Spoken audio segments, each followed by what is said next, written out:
Hi, welcome back to Across the Globe. I'm Stephanie. I'm Allison. And today is a really important topic that Allison has done thousands of hours, at least 100 hours of research into, which is, should you grid your own fabric or should you buy pre-gridded fabric?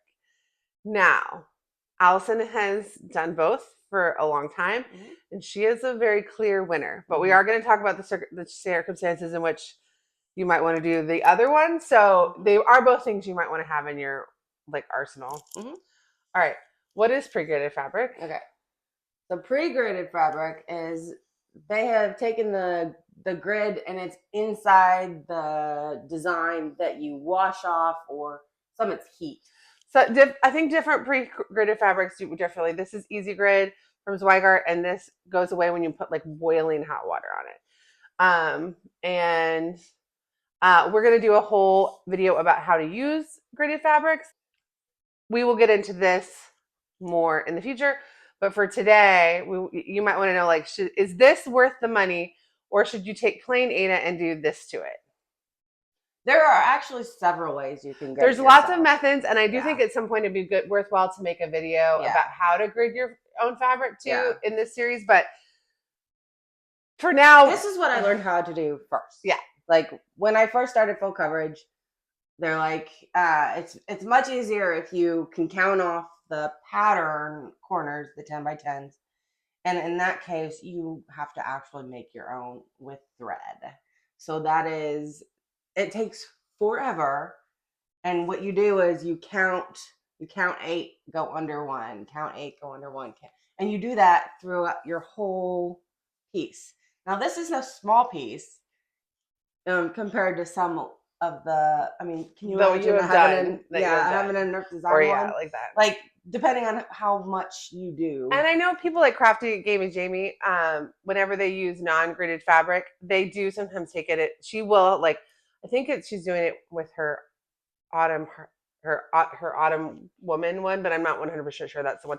But every once in a while you'll be like, okay, she's like, I'm gonna go grid this section, but I think it's that one, but I'm not sure. Yeah. And she will just go then and take a pen that dissolves. I have that pen, and that like there's pens that dissolve in heat and cold and things. So there's different methods of doing it, and I do think it'd be fun one day to talk about the methods. But in terms of time, all of the methods take time, and this you pop out of the package that you receive it in, and you can just go. So, Allison, if you had to pick a method today, if you were only allowed to use one method for the rest of time, which would you do? Well, there are several reasons why I would do the pre-gridded. Not only does this take forever, but the thread that you use for the grid is supposed to be so distinct and even a little bit thicker than the floss that you're using for the rest. But when you're done, say I'm completely done, everything looks like that. Now I have to go in with my scissors and clip each individual one and pull it out. I use tweezers to literally pull out the grid. Well, some of the intentions that's left in it might not just be that. It might also be working in columns, even on this.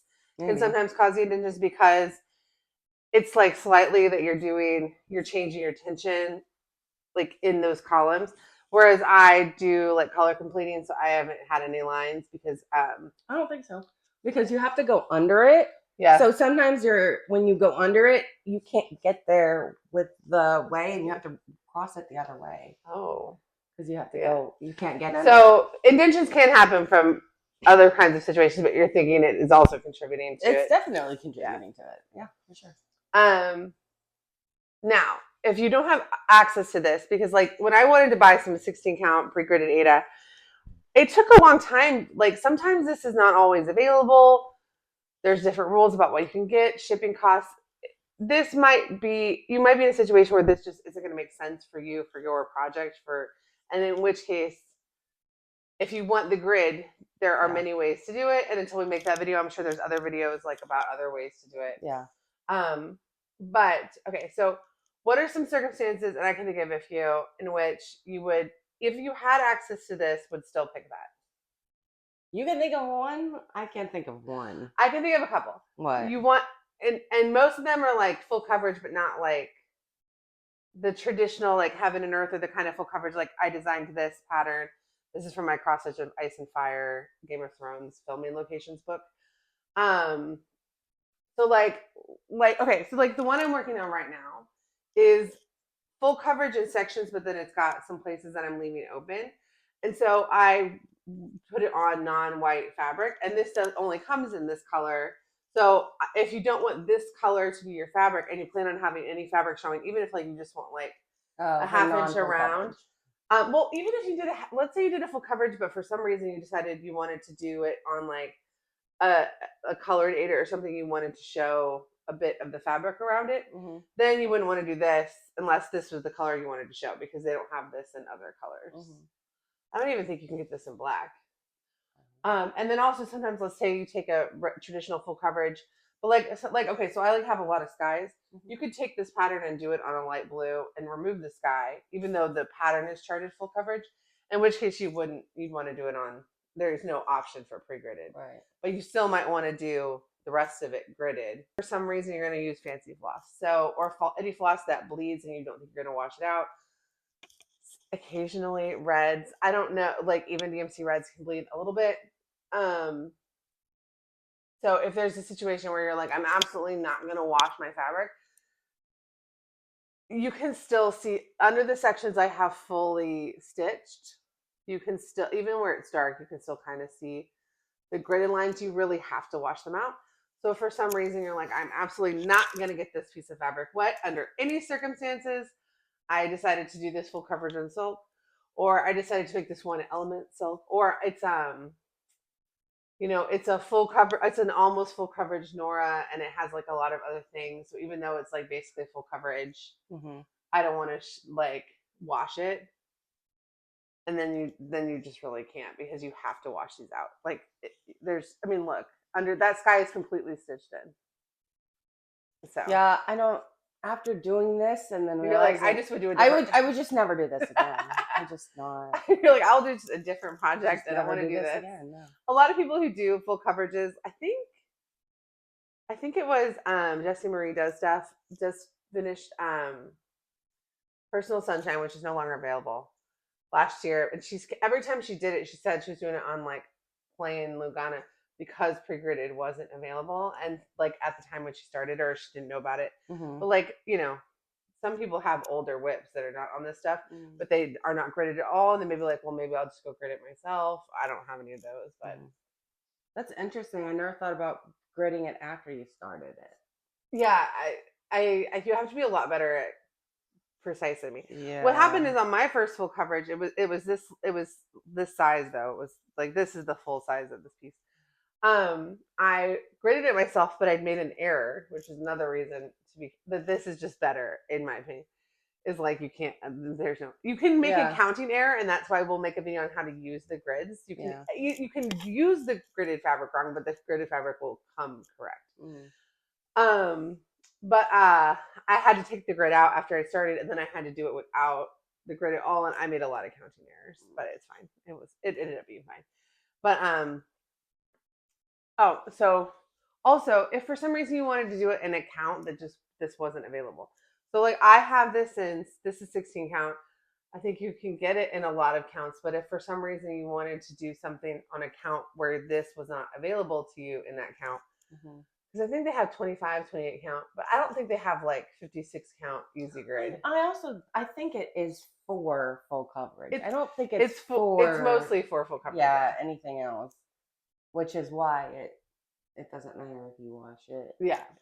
It's Ada. You're not going to get a pre-gridded. But I don't know linen. how like fully color fast some of the like non-DMC, not, I don't want to say knockoffs, but the cotton, the like CXC, the like, there are other brands that on Amazon that are not DMC but are not CXC, and are just like okay, so I have this kit that I bought for my son, the shark kit, and I don't know what brand is in that kit, but like they use the DMC numbers, but I don't know how color fast those are. So like I would probably be careful if I was going to use them and test them before I bought easy grid fabric to do a project on them with. Like, so there's just, if you want any of your fabric to show, but you don't want to show white fabric, you want to do it on a weird count that this isn't available, or if this isn't available to you, in general, or is prohibitively expensive to get a piece for like.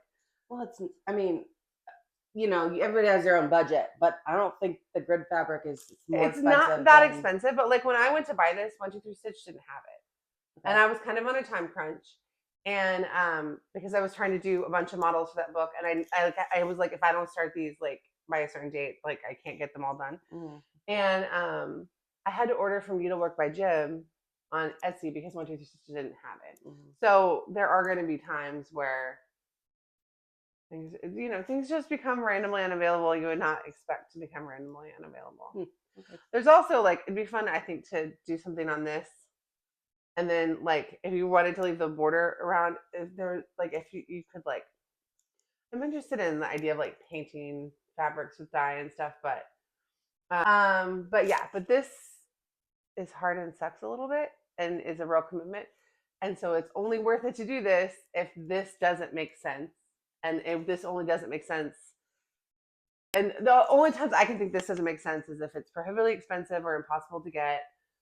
Also, like, $5 shipping plus, like, whatever, like, at a certain point, but like, if there's just places in the world too where this doesn't make sense. Yeah. To try to get. So if it doesn't make sense to get, you want any of your fabric to show, or it absolutely can't get wet. I guess maybe if you had a ton of it already and you just wanted to use it up. Yeah. I mean, it is going to be a stash year, right? Yeah. So maybe if you were doing that, then you could grid it yourself. But just know going in, it takes a lot of time. Yeah. Or I wonder if okay, so usually too, like the bigger, like this is made for full coverage, so they do have this available in a lot of options that are not like regular colors aren't available. But I wonder if there's like a size of fabric you might need to buy for a certain piece that this wouldn't be available in. Like there might be limitations around this that go beyond the bounds of what we do as full coverage, because I don't like to do anything that bigger for full coverage than an 8x10 frame. The one I have that's bigger than that, I have like not worked on in over a year. Yeah. And Allison has a lot that are like this big that she gridded herself. Yeah. But she's not doing that again. No, I'm never doing this again. And they're all finished, so she doesn't have to like. I have one that wasn't a full coverage that I used the regular grid on, but I just used, I guess I could have just taken it, but I went ahead and made white cross stitches everywhere to make it full coverage. Yeah. Like, if you're doing, you could make a full coverage. Well, that's what I did. My Elizabeth in the Lavender Sky, I put it on this fabric because it has very few stitches showing. And I decided to fill those in with like ecru. Yeah. As opposed to doing that picture that was basically full coverage on the Lugana that I called for because I didn't want to do it. You can get pre-gridded Lugana. You can get pre-gridded Ada and you can get pre-gridded Lugana. I don't know all the counts that this is in, but based on your project, you can go see, does Zweigart make this easy grid? There might be other brands that do easy grid, but all the ones I've ever gotten were Zweigart. And I'll link to an example of this fabric in the description. Mm-hmm. But even Amazon didn't have it when I needed it. Because like I don't buy a lot of cross-stitch fabric on Amazon because I feel like it's a little overpriced typically. But like I was desperate. I was looking anywhere that had it, and they didn't even have it. They didn't have it. Interesting. All right, so this is better unless you can't use it. Let me just say, whatever's better for you. This one's easier, maybe harder to find. The one I use will take time. It's just very time consuming. Yeah. It works. And even if there's other methods besides that, like even if you want to do the pins or whatever, you have to spend it's still time consuming because you cannot make mistakes because you will build mistakes into your project. Mm-hmm. Like I had to undo that. Because she taught me how to do it and I messed it up. And actually going back, I don't even know if I messed it up now. I think I might have just not known how to use a grid, and it was easier for me to do nothing than to use the grid, because we'll make a video on how to use your grids, but there's different ideas about where you start, but you have to start the same place every time. Yeah. So, all right. I didn't even explain who we are. We are across the globe. We have 3 kinds of videos on our channel. This was a Flosstube University, a short discussion, tutorial, or explainer for beginner stitchers. We also have Flosstube episodes. We are filming a Flosstube in 5 minutes, and we have all the stuff we've personally stitched in the last 2 weeks, all the stuff we bought, not very much. All the stuff we were gifted, like everything we're going to show. And so if you've never seen a Flosstube, please come join us. They're super fun. And we also mention a lot of other cross stitch and Flosstube channels so that you can kind of get sucked into our world and never leave us and just be friends with us forever. And then we also have Flosstube extras where we do a bigger discussion into a topic we don't have time for in those. We have recently released a Cinderella parade of all the Cinderella patterns for Allison's birthday that Allison has done or wants to do. And the ones I've done too. We did a trends prediction for what we think is going to happen in cross stitch this year. We recently did a whip parade of all the things that we currently have in progress, all 60 plus and less than 20 projects we have in progress. So that was really fun too. So subscribe if you're not subscribed. Our next extra is going to be our most expensive patterns update. So that will be out. That will be the next video that comes out after this one. Yay. I'm getting nervous. I have a lot of research to do this week. If you made it to this point in the video, leave a chart emoji. Like literally just type the word chart. There's a bunch of cute little ones. And that will be our secret language that you made it to the end of this video all about. Should you basically turn your fabric into an Excel spreadsheet or not? All right, thanks. Bye. Bye.